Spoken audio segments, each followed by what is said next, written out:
Bernard, out the FA Trophy, but overall, are you proud of that performance this afternoon?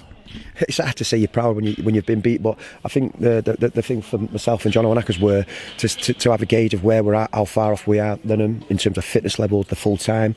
I feel like the lads have done the football club proud today.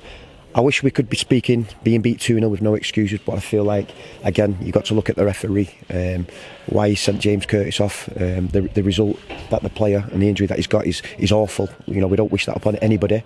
However, the line has got to flag. He has to flag straight away if he deems it a tackle. They wait to see what the extent of the injury is and then send James Curtis off. There was a 15-second play after that, and we're scratching our head because at 1-0, we're in the tie. You then lose your captain. You go down to 10 men against a full-time outfit who was desperate for a result. And unfortunately, we've conceded a second, but even at 10 men, we looked organised. We utilised the ball better with 10 men than we did with 11. And like we said, we, as long as we come away today knowing we've had a go and we've left everything on the pitch and not in the changing room, then you sometimes have to be happy managers, although you've not got the result. The first half in particular, you spoke about coming here and just wanting to have a go. You didn't want to come here and sit back. The way we performed that first half, the intensity, did the players execute the game plan perfectly?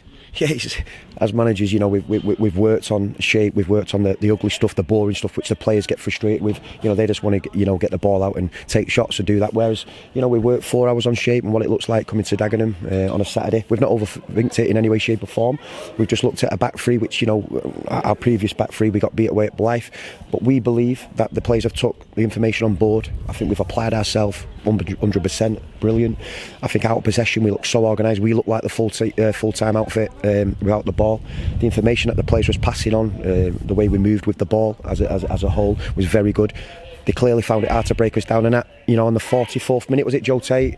Unbelievable save by their keeper, and we could have been going in at half time 1-0 up and well deserved. We've come out and conceded a goal which, I can't abide by. It's just not acceptable. However, we've dusted ourselves down, got up, looked like we're on the front foot again, and then lose James Curtis to an honest and hard tackle. I'd say it. Both players have gone in, and the result is we go down to 10 men. But on the bigger picture, we have to.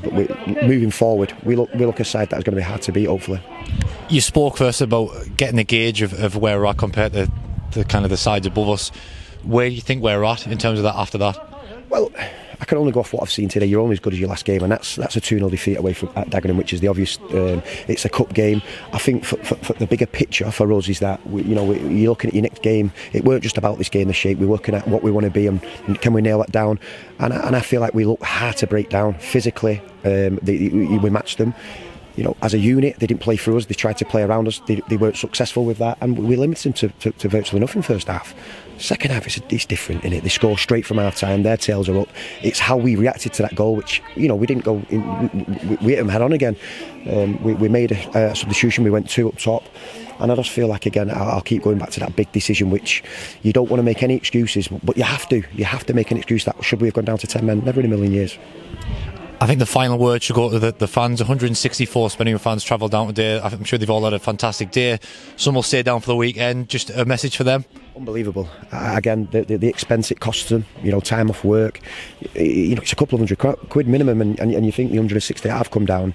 It's unbelievable, and I think we can be honest, and they'll be honest, that at least they've had something to shout and scream about, whether that bit is sending off or what, but we've had a go, and that's the main thing. And I'm hoping they go home on the train or whether it be driving and say, at least, we've been down, supported a side that left everything on the pitch.